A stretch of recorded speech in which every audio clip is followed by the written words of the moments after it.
Hello everybody and welcome back to World of Warships Legends. My name is Spartan Elite 43 and welcome to the final video of our path to Cleveland. And that means one thing. We are on the Cleveland. Now let's take a look at our commander. We are running Norman Scott with Isiroko Yamamoto and Philip Vian as our commander inspirations. We are running Beyond Range, Igniter, Punch Through, and Fixated with EOP as our skills. Let's look at the equipment. Aiming Systems Mod 1, Propulsion Mod, Steering Gears, and AA Guns Mod 3. Okay, you could go for the main battery reload mod, but I don't like losing the traverse speed on my guns, even if it does mean a little bit faster fire rate. Now we are fully upgraded. We are running the sonar, we have our radar, and we have our heals. Apparently I'm running a epic XP booster for some reason. Get rid of that. But yeah, we have community contributor flag and the permanent camo that came through the California project. Alright, so let's take a look. We've got 36,900 hit points with a 4% torpedo damage reduction. We have 12 152 Mark 16 main guns that fire out to 16.8 kilometers. Reload is 6.5 seconds and have a 18-second 180-degree turn time.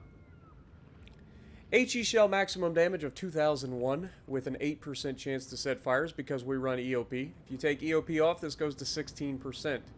AP shell maximum damage of 3,630. Secondaries, you have 127mm Mark 32s. You have 12 of those that reach out 5.2 kilometers and reload in 6 seconds. They fire HE with a maximum damage of 1,800 and a 4% chance of setting fires.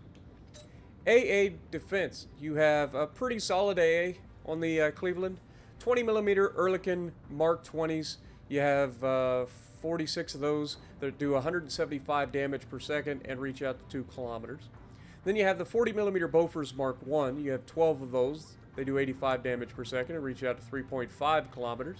Then you have the 40mm Bofors Mark 2 quad launchers that you have 16 of. They reach out to 3.5 kilometers and do 79 damage per second. And then you have the 127mm Mark 32 secondaries, dual-purpose secondaries, that you have 12 of that do 113 damage per second and reach out to 5 kilometers. Maneuverability, maximum speed 33 knots. Turning circle is 660 meters, so not bad. Rudder shift time of 4.3 seconds. Sorry. And concealment. Detectability by sea is 12 kilometers. Detectability by air 7.5 kilometers. Guaranteed detectability is always 2, and the detectability while firing in smoke is 6.1 kilometers. Armor. This is the downside of the Cleveland, but we'll go over it.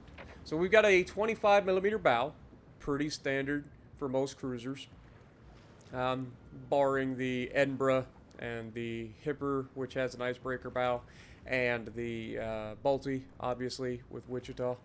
So yeah, those all have 27mm and above. Edinburgh gets a 30mm bow because reasons, but yeah. Anyway, 25mm bow means anything 15 inches and above goes straight through the bow. Okay, so keep that in mind. Let me double check. I don't think 14-inch guns go through it. I think it has to be 15-inch guns. But that's most of the battleships at Tier 5 or Tier 6 and 7. But let me just double check. So 25 times 14.3 gives us 357.5. That's right. So yeah, just large enough for 14-inch guns to not overmatch, but anything larger than 14-inch guns is going to overmatch and go straight through and just destroy the ship. So keep that in mind. Also, a lot of this ship sticks out of the water, so you're going to run into issues with people just smashing you, even if they don't get citadels. You can get citadels. It is a raised citadel in the middle of the ship. The rest of the citadel is well below water, so you're not likely to hit those unless you're at distance. But up close, you want to hit dead center of the ship right at the waterline to get those citadels against this thing. But again, the Cleveland, pretty notorious for not taking citadels, but at the same time, it is very, very likely that, you know, you're not going to get the protection that some people get in the Cleveland. You're going to get smashed. Alright, overview. Surgical shells, a short fuse results in lower chance of overpenetration. Reloader, above average main battery reload speed.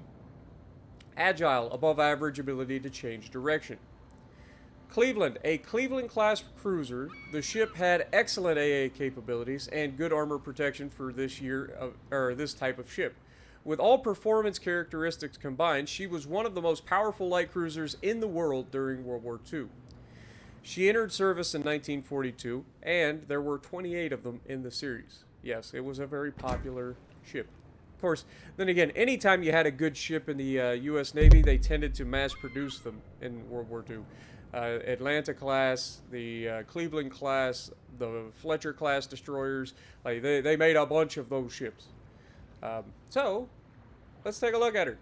It's pretty iconic shape. Like it's not the prettiest ship in the world. I mean, I love this camo, obviously. It looks amazing on the ship, but it's pretty iconic shape. It stands out. You know it's a Cleveland when you look at it.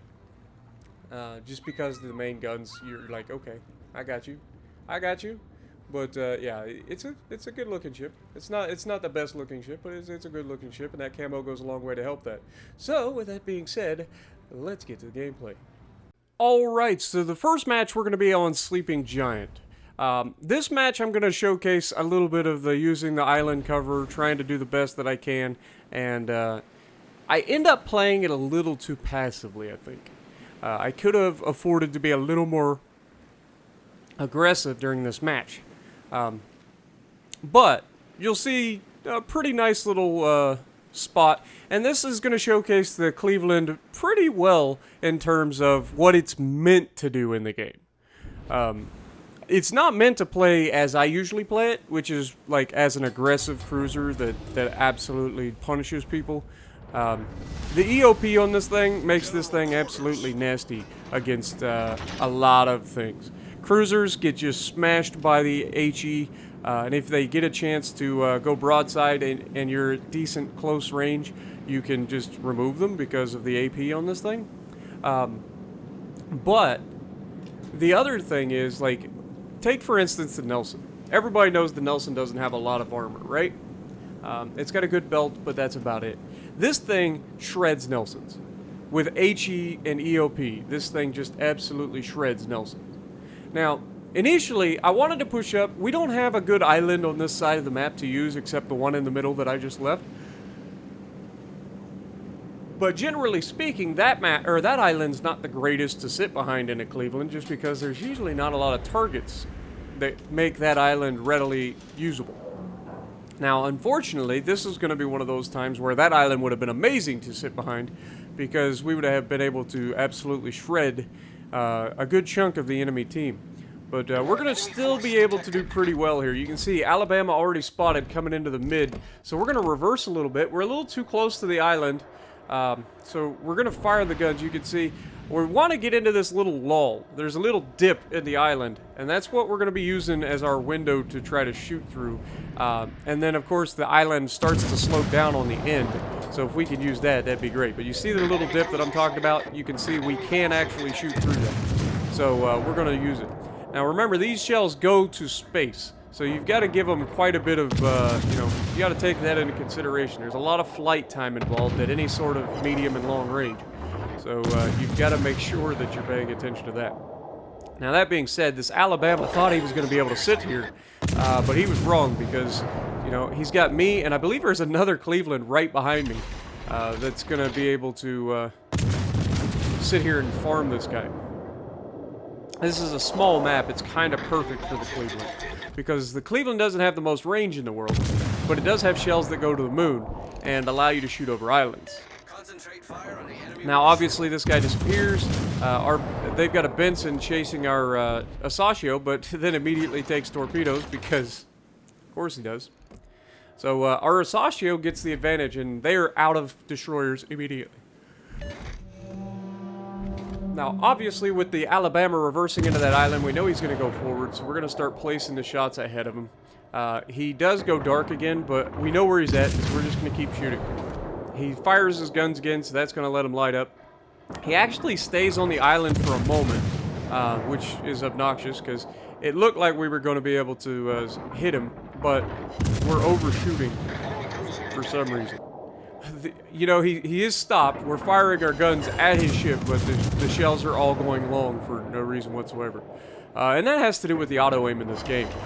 Whether you like it or not, even if you're aiming your shots, like if I'm aiming my shots, auto-aim still takes effect because the game is trying to anticipate where the ship is heading and trying to put the shots where they need to go to hit the ship. And so that guy was likely still reversing slightly when I was firing the first couple salvos. So even though I was shooting at a ship, the auto-aim was trying to lead his ship, and it was going long. That's the only explanation I have for it. But we do manage to get some more hits here. We're trying to hit the front of the ship. You can see the back of his ship is burning. He's going to push over towards the right. I thought he was going to stay broadside, but he starts to turn in. So we're going to go ahead and switch away from the armor piercing after a couple salvos.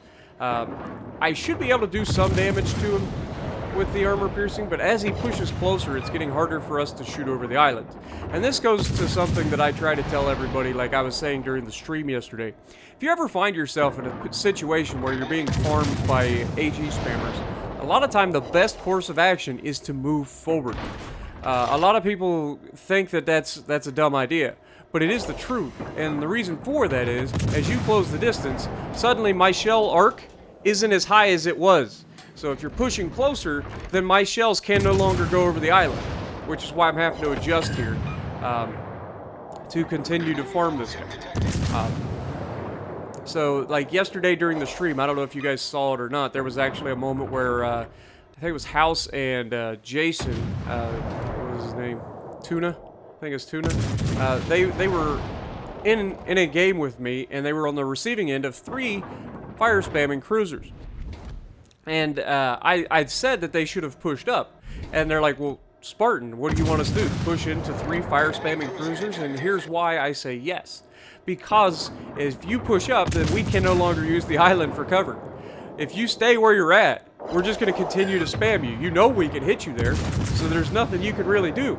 But if you push up, it becomes a point where we can no longer shoot you. So that's why I say that sometimes your best course of action is to do something that doesn't look like it would be a very good idea by pushing towards 3 cruisers instead of trying to stay at range, because you already know at range I can hit you. But anyway, with that out of the way, we're still shooting this Alabama. We're at 50,000 damage done. Like we've been doing pretty well for ourselves, even though we're focusing one guy and it's taking forever to kill a single battleship.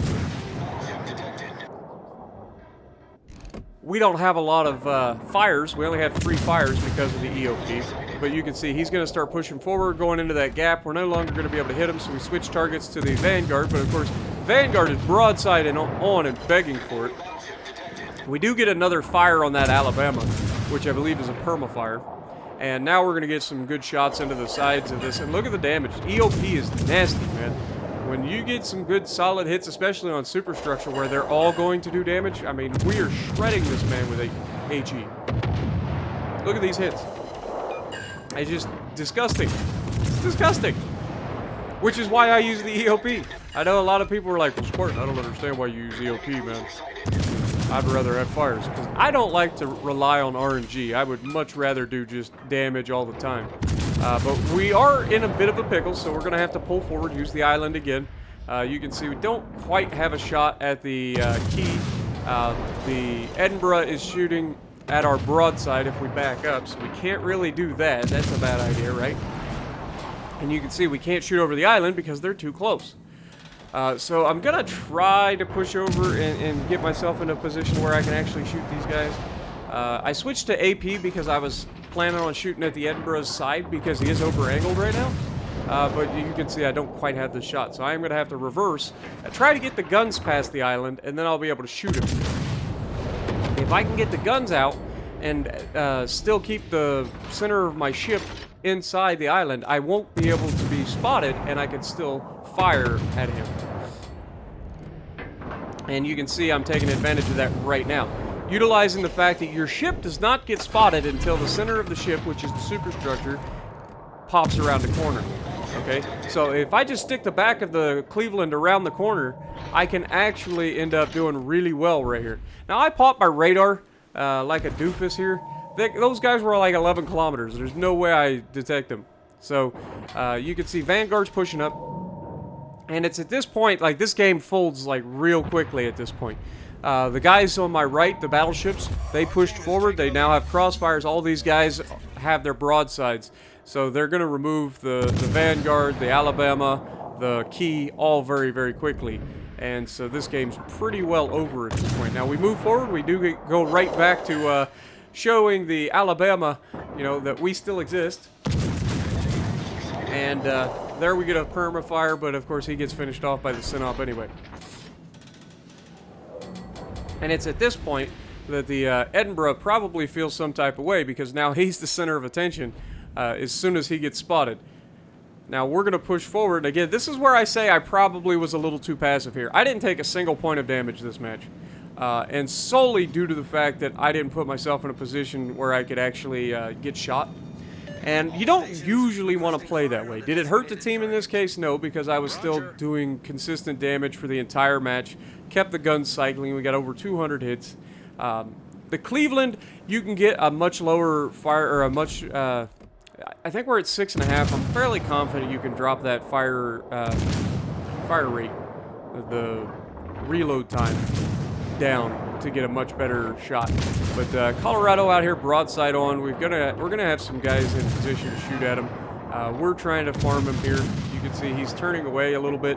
Not really getting a whole lot of damage off of him. We are hitting and shattering off the torpedo protection, but we're trying to lead him and hit his ship, but the shells are all falling short. There we get a fire. That's a perma-fire. And you can see I'm trying to continue to walk the shells, and that's what I call it. I don't know what you guys call it, but I call it walking the shells in. It's kind of like using a fire hose or just a regular hose, where as you're firing, you're kind of like, you know, the shells that you're leading are actually way behind. So you're actually having to walk the shells in. You're watching your shells as they land. You can make adjustments, but the adjustments don't take effect for like 3 salvos because you got so much of a flight time. It's the same thing for the Atlanta, if you've ever played the Atlanta. But as you can see, Cleveland, pretty solid ship when it's allowed to do what it's allowed to do. Now, I play this a little bit different. I don't usually end up with high damage games. 100k games in my Cleveland is pretty solid, because generally speaking, I put myself out there. I put myself in position to do really good work for the team. Now, in this next match, we're going to be on, the Shards fault line. And we spawn mid. We're going to push over towards the right, help that side, because that side usually gets overrun. So I'm going to go over there with my firepower, my rapid fire light cruiser, try to help that side out. And you're going to see why I usually don't run the Cleveland. If I'm going to run a cruiser, I'll probably be in the Balti, because it's just tankier. So I can be a little more aggressive. I can put myself in positions to do more for the team. Whereas in the Cleveland, if you do that, you're going to get yourself hurt real bad. But we're going to push ourselves over that direction anyway. Now, as a solo player, majorly, like most of what I do is solo. I do play in divisions with Aaron and Peak and some of the guys like Hive occasionally, but hasn't been for a while, and Mike. But very rarely do I get into division. So I'm a pretty decent solo player. But I try to help my team on the weak side whenever I can. Like if I spawn mid, I usually look for a place where I'm going to be the most beneficial. Now here's where we're going to showcase just how nasty this thing can be against like a Nelson. Okay, this is a battleship with very weak armor, and the EOP is going to allow full penetrations on this HE every time we hit him. Plus, you have the chance of setting the fires. We get an early fire here, which is fantastic, but look at all the damage. We're already over 10,000 damage. Look at how much damage that EOP HE does. Like, we are shredding this man with HE damage. getting multiple penetrations every time we hit him. Now, he's obviously going to turn out. He fires his guns. He's firing HE at me, which is what you'd expect out of a Nelson, even though if he fires AP at me, he could easily remove me if he gets a good hit. Not that I'm going to let him, but, you know, if he is firing AP at a cruiser, he has a better chance. But anyway, we're going to continue to try to burn him down here and hit him from over the islands, just showcasing the firing arc. You see, I have to wait until we get past this mountain here so that our shells can clear once again. And as soon as they're able to clear, we're right back to using the aim that we had already set up and we know hits him. We're using that again to make sure that we can hit him over the island, and we are still hitting him. Not as much as we were, because he's closing in. He actually turned in to use the island as cover, which is a good idea, considering how much I was able to do to him already, 32,000 damage. But you can see, we got another good hit on him, and he probably was not happy about that. But he's going to try to stay dark. I don't know how he's still spotted at this point, but I appreciate it. And we're going to continue to harass this man. Now, we're pushing over, and look at what everybody on this side of the map is doing. The cruiser that was over here, which I believe is a Balti, is running away. The two battleships, which is a Gneiseno and a Tirpitz, are both trying to disengage from this side. And I'm coming over here to assist them. So what does that usually mean for me? That means I'm going to end up fighting everybody solo. Big surprise. And this is why I say I don't usually end up with huge games in the Cleveland. But in this game, I am going to try to disengage because I'm not going to stand and fight with 16-inch battleships at point-blank range. We don't know what else is out here. They've already captured a base. We have no idea if anybody's going to spot for us.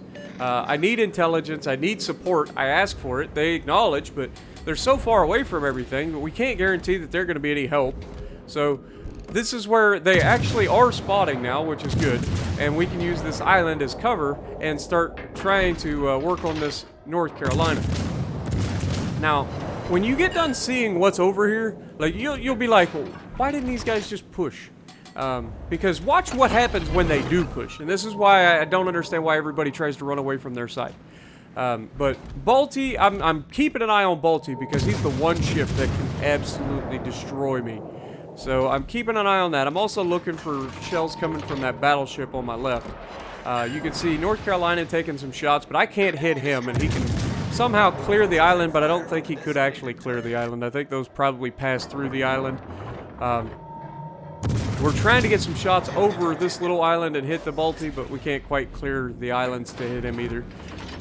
So we're backing around the corner. We're pointing our bow towards the damage potential. Even though it won't help against the 16-inch guns, the Balti being there, if he gets shots on me, it'll definitely help. Now, we're going to go ahead and change direction. We're already full forward. That's going to allow him to miss us. And this Massachusetts and North Carolina and Baltimore are starting to make me feel some type of way. So, assuming that I'm not going to have any teammates, also noticing that they have a cruiser going into the inside, which we know is a Siegfried, because we saw it early in the match. This Siegfried is going to be having our broadside pretty soon. So we're going to work on trying to help with that. And sure enough, we spot him. He spots us back. He's 8 kilometers away. We're going to go ahead and start farming him with the HE. Now, he is angled, and the Siegfried has a ridiculous amount of belt armor for a cruiser. Like, a stupid amount of belt armor for a cruiser. So we can't really use the AP effectively, so we're just going to continue with the HE. And we should be able to get some decent damage here, but we also have to be cognizant of the fact there's a Nelson. The Nelson that we smashed earlier is back for some more. And, of course, he's still firing HE, which, again, if he'd fire AP, he could absolutely remove me from the fight in one salvo. But if he's going to continue to fire HE, we're going to turn out. We're going to take 1 or 2 hits here. He is going to get a fire. We're going to let that burn because I'm afraid that he's going to hit me harder next time and break something important. So, as a cruiser, it's not that big a deal, especially at Tier 7. You get heals. You can let a single fire burn because of the heal. You can also let a single fire burn because you can almost guarantee that if this man hits you with a solid hit, that he's going to be breaking things that are important. Guns, your engine, your steering, torpedoes, things like that you're going to be able to use. Now, obviously, I don't have torpedoes, but all the guns and stuff. You can see as he starts to turn broadside at this range, I'm starting to think, okay, AP is an option. So we're going to get 1 AP salvo away at this Nelson. And here I should have turned all the way back to my left and went that direction. But instead, I go ahead and I continue around the island to my right. And that's going to take me out of the fight for a little while. We're looking at this Balti, and it's like the Balti knows that I'm looking at him, because he slows down, he's changing his course, he's going to actually start heading back the other direction. We don't manage to hit him here, but he is changing his course, he's going back. Remember, the Balti can definitely bow tank both the Tirpitz and the Gneiseno. They only have 15-inch guns. He has a 27mm bow, which means they do not overmatch him, and he should be able to absolutely smash these guys. But he doesn't play himself very well. He doesn't position himself very well. He's broadside to battleships, and that's never going to end well for you in a cruiser, or any other ship, really. And down he goes. He gets smashed by the secondaries and finished off. Nelson is burning 3 times. He is absolutely having a bad time. But, I mean, this guy has been under fire for the entire game, and you put a tier 5 or a tier 6 battleship that has no armor in the center of the map, you're gonna have a bad time.